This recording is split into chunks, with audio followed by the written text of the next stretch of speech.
সঁচাকৈ যোৰহাটত এক বিশ্বমুখৰ পৰিৱেশ হৈছে সঁচাই মানে আমি খুবেই আনন্দিত হৈছোঁ এয়া জয় ৰাইজৰ জয় এয়া জয় গৌৰৱ গগৈৰ জয় গৌৰৱ গগৈ আজি যি যোৰহাট লোকসভা সমষ্টিত ইলেকশ্যন খেলিছিলে সৰ্বভাৰতৰ ৰাইজে যোৰহাট সমষ্টিলৈ চকু দি আছিলে যোৰহাট সমষ্টিত মানে এনেকুৱা এটা পৰিৱেশ সৃষ্টি কৰা হৈছিলে তপন গগৈ আৰু গৌৰৱ গগৈৰ মাজত 50-50হে আশা দেখুৱাইছে কিন্তু সেই আশা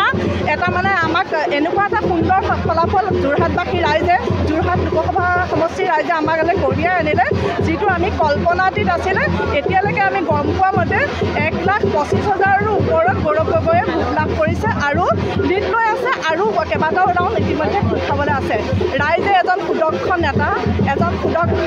যিজনৰ কণ্ঠ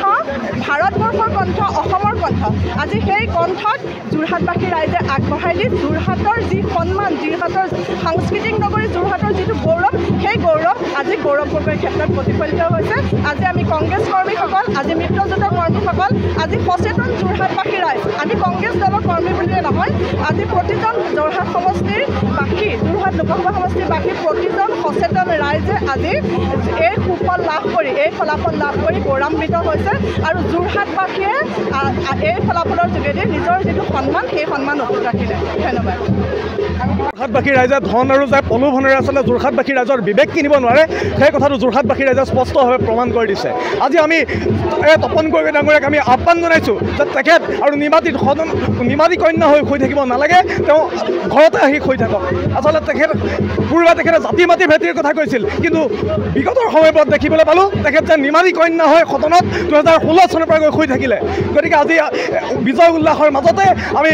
গৌৰৱ গগৈ ডাঙৰীয়াক অভিনন্দন জনাইছোঁ শুভেচ্ছা জনাইছোঁ আৰু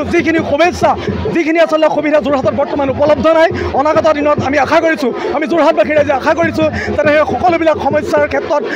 গৌৰৱ গগৈ ডাঙৰীয়া স্পষ্টভাৱে সবলভাৱে আচলতে মাত মাতি যাব ধন্যবাদ